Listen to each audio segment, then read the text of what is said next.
Hello everybody, it's me, Rabbit Waffles, and today I thought I'd talk about the game Morrowind. And I gotta say, from now that I've finally beaten it, I've fully decided that Morrowind is the best game I've ever played. And I'm gonna get into why. In the beginning of Morrowind, you're a prisoner getting off of a boat. You don't know why you're getting off the boat. You find out that it's the King Uriel Septim who's decided that you should be getting out of prison. You should be getting off this boat, and he has some important task for you, but you don't know what it is. So when you get off the boat, you're ordered to meet with this guy whose name I can't quite remember. I think it's Cassidus, something Cassidus. Uh, but you have to go and meet with this guy, and he's going to give you some missions to do. He tells you to do some stuff for the Fighters Guild and the Mages Guild, yeah, and even the Thieves Guild, I think. Yeah, he tells you, he just gives you all these small missions until eventually he reveals the big secret to you. But I'm going to get into that, to the secret later. I'm going to get into the big reveal of the game later. And now I just want to talk about some things I really liked about the game. And first thing I want to talk about is this isn't like the later Bethesda games where they basically hold your hand like you're a baby throughout the whole thing. This game is difficult if you're new to it. It does get really, really easy eventually, which I'm perfectly fine with. It shows that if you're experienced with the game and you understand the game, you're really good at it. But if you're new to the game, a lot of things will be really hard for you. And I think that's what a game should be like. A game should be like that. And the way I choose to do it is I'll find some. The way I got my character to level up was I stole some things from the Mages Guild. I stole some gems that were on a table, and then I found this guy named the Creep, and he's in Gorak Manor, which is in Caldra. Now, go to the Creep in Caldra. You can travel to Caldra through the Mages Guild. So after stealing those gems, immediately go to the mage that will teleport you to Caldra. Teleport to Caldra, and then go into Gorak Manor and sell those gems to the Creep. And some of them will be too pricey for the Creep. You won't have enough money. And what I say about that is, eventually over the course of the game, you'll have stolen enough things that you can trade in those things you've stolen. You can give him those things you've stolen, and then you can trade all those things that you've stolen back from him for that valuable item, and then sell him all those things over again over the course of several days. That's just the way I choose to do it. And with that money, you're going to want to spend that money on health potions and fatigue potions, maybe even cure common disease and cure blight disease, and increase your in potions that bring back your things that have decreased over the course of the game, because sometimes your skills will decrease and there'll be potions to make your skills go back up.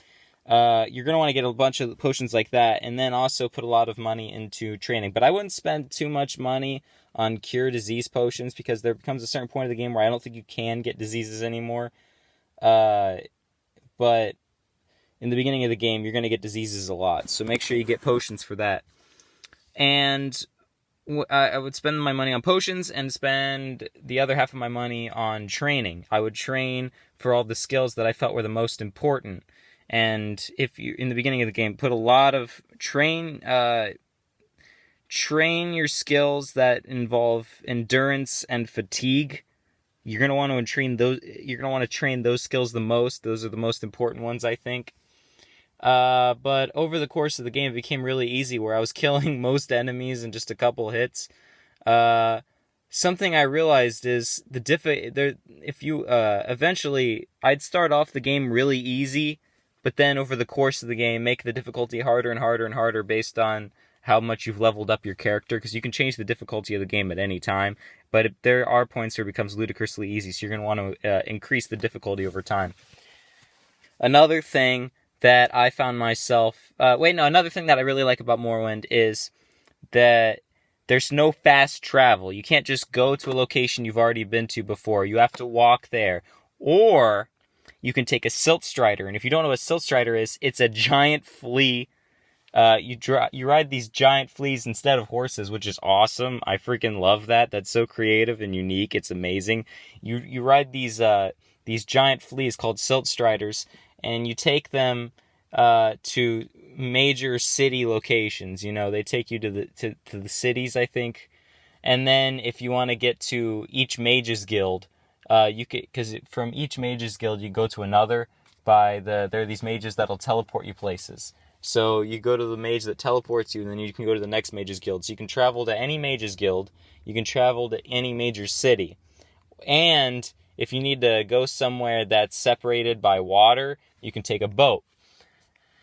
And I just think that's such a great way to do fast travel. I hate that. It's honestly made me hate the way fast traveling is in Bethesda, where you can travel to any place you've already been on the map. That's really stupid. I really hate that.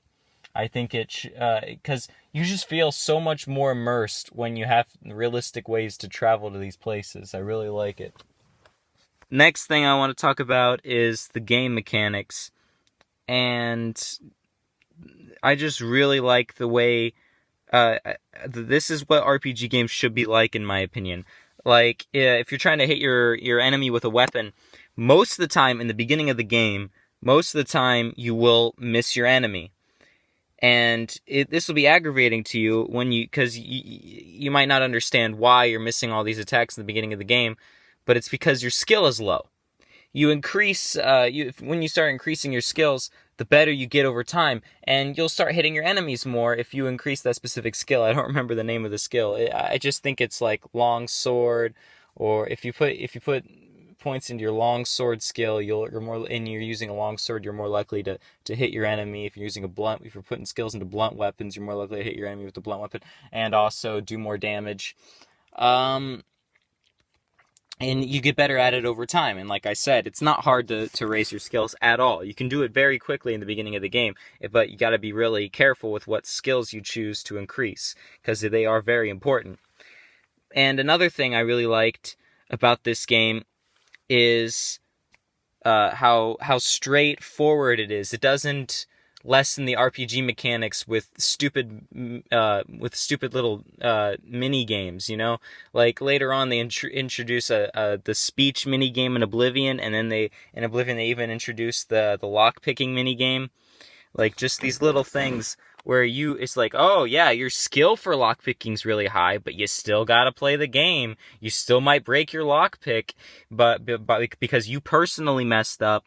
And I hate that idea. If my lockpick skill is high, I should be able to pick that lock and not have a stupid minigame to do. Just because I'm not good at lockpicking in real life doesn't mean my character's not good at lockpicking. I've made my character skill lockpicking high because I wanted them to be a good lockpicker. I'm not good.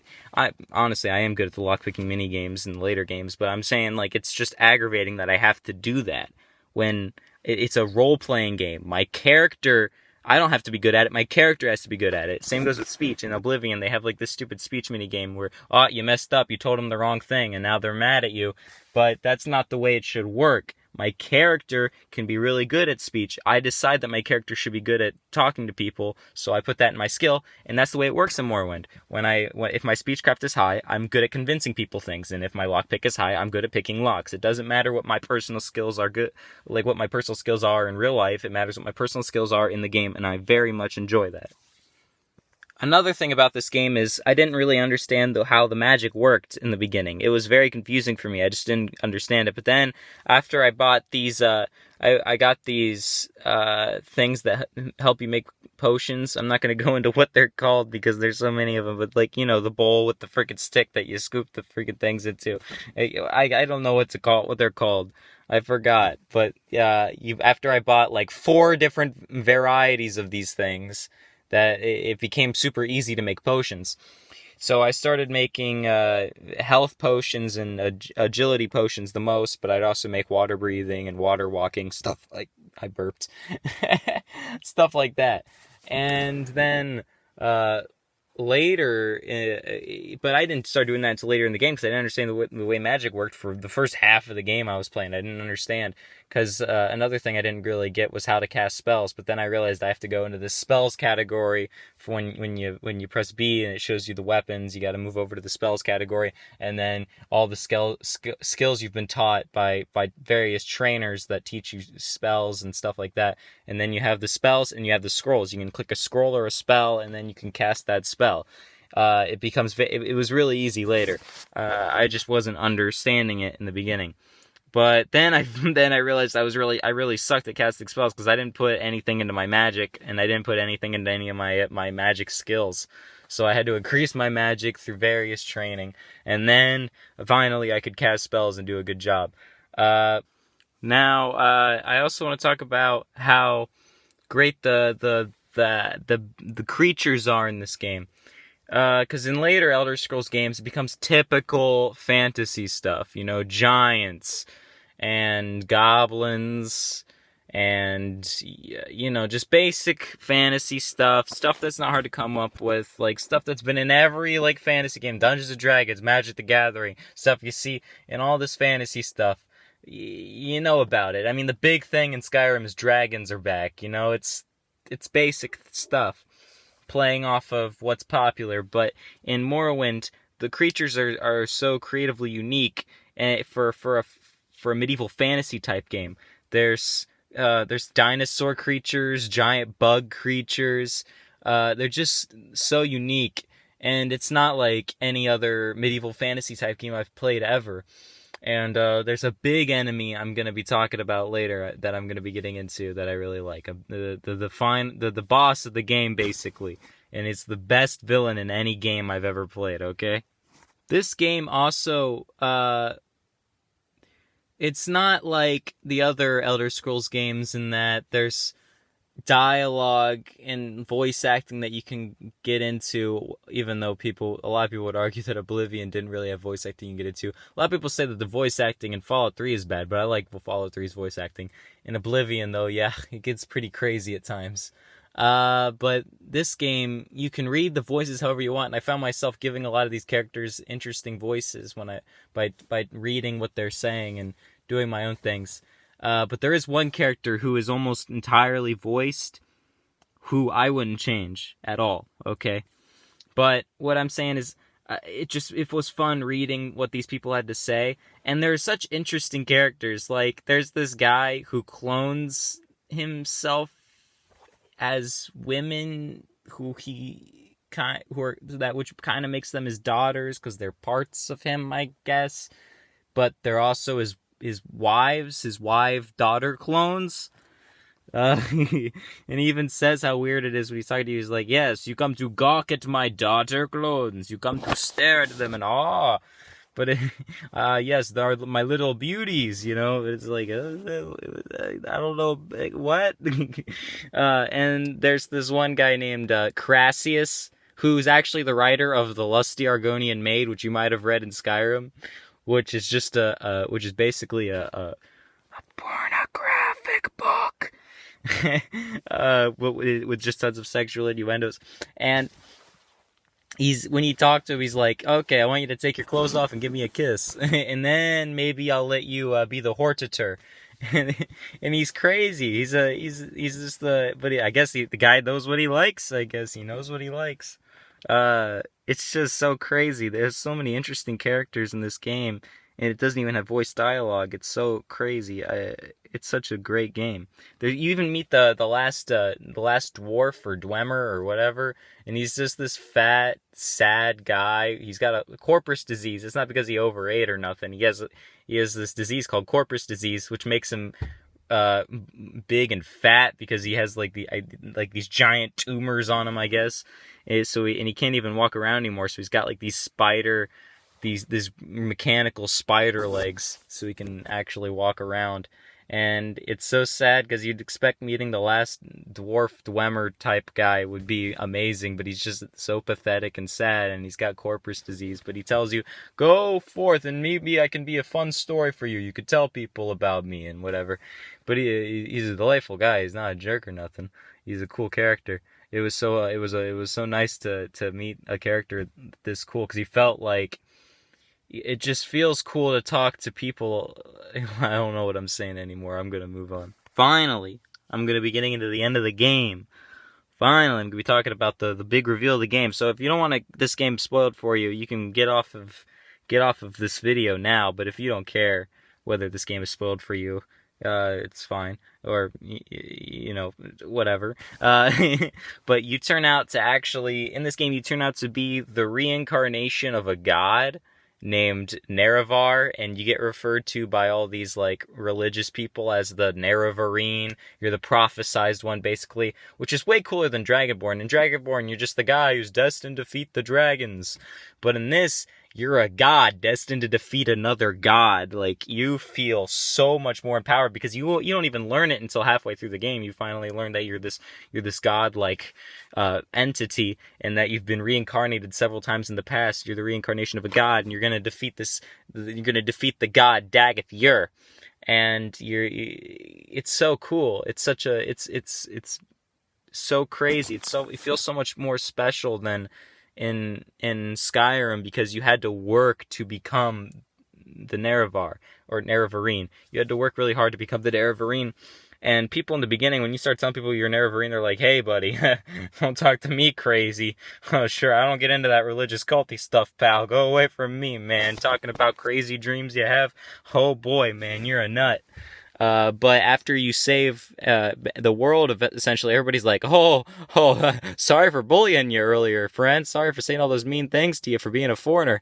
Welcome to our land, pal. Good buddy, old pal, old friend of mine. How are you doing? You know? It feels really great. They're like, oh, the blessed Nerevar approaches me. Hi, Nerevar. They get the cold shakes, you know. They're worried. They're in the presence of a true, genuine hero. And I want to talk about the ending of the game, where you finally face Dagoth Ur. It's the craziest thing ever, because I played the whole game, and there's not really any voice acting at all. But then he talks to you. He actually speaks to you. And it's so crazy, because it's been so long since you've heard any voice dialogue. He's talking, he's going, hello, Nerevar, you've come to meet me. Perhaps you can join me. With his fingers crossed behind his back, you know. He's a tricky god. But he's like, come, join me, Nerevar, or betray me, whichever you like. I'm not picky. And you finally meet up with him, and he says, I'll let you do the first blow, pal, okay? You can hit me first, because I know you won't join me, and even if you did, I'd just betray you. We both know that. So I'll let you have the first blow, my friend. And when you stop talking to him, he immediately attacks you. He blasts you with magic. He was lying. He doesn't let you give him the first blow. He's a jerk. He doesn't have any civility to him at all. He's just a constant liar. He constantly says he'd let you join him, but he doesn't let you join him, and he tells you he was planning on betraying you if you did join him. And he tells you could have the first blow. He just blasts you with magic. He's such a devious little rascal. He's a little jerk. He sucks, man. But he's great.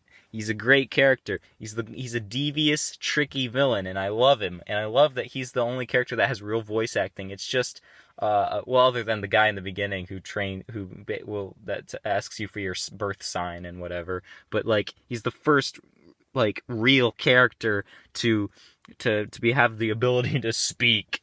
And after you only hit him a couple times, and he'll just die, and you'll be like, what? Huh? That can't be. Why did I have to get these magical items if I just had to kill him? I just had to whack him a couple times and he fell over and died. He just died immediately. Disappeared, poofed into nothing. How does this make any sense? And then you look over to the door and you're like, what? You look down and you see there's a ring. And you're like, why do I need this ring? But anyways, you put on that ring. You enter that door. And it's the best bit of dialogue I've ever heard. I'll play it after this video, okay? At the end of this, I'm going to show you his amazing speech he tells you at the end. It's so incredible. It's just absolutely incredible. He goes, you fool! You thought you could defeat a god? What a foolish idea, basically. And he's like, he taunts you. He makes fun of you for being so stupid that you think you could have killed a god. Because he's an immortal character. You can't kill him by fighting him. It's impossible. It will hit him as many times as you like. You'll never kill him because he is a god. He's an actual god. So you have to climb this giant statue of him basically you have to well, not climb it, but you have to go around it, and there'll be a bridge to its heart, and you go to the heart of the statue, and that's when you have to get that blue knife you got. There's a magic hammer and a magic knife that you basically get, the golden hammer and the knife, and I think you're supposed to hit the heart a certain number of times with the hammer or the knife, or you're supposed to hit him a certain amount of time with the hammer and then stab the thing with the knife over and over. I don't remember. I was just going back and forth doing all these things because I was confused because it was taking forever. But when you finally get out the knife and start stabbing his heart, then he's finally scared. He's not taunting you anymore. He's actually begging you to stop. He's like, no, don't do that. Stop. You're killing me. And you have to stab his heart over and over for him to finally die. And it's so funny just to see him running at you from the bridge. The bridge collapses. The arms fall off of the statue. The room's basically falling apart. You have to run away. It's just done so perfectly. It's the best boss battle I've ever had in any game, because it felt like a real boss battle. It felt like I was actually going up against this god who's been prophesied throughout the entire game. Everybody's telling you about how horrible he is, and then you're finally getting to fight him, and it feels so great. It's such an amazing game. I can't recommend people play this game enough. I mean, it's the perfect game. I've never played a better game than this. I really enjoyed it, and I really think if you haven't played it and you just watched this video, play it. It's an amazing game. What a fool you are. I'm a god. How can you kill a god? What a grand and intoxicating innocence. How could you be so naive? There is no escape. No recall or intervention can work in this place. Come, lay down your weapons. It is not too late for my mercy.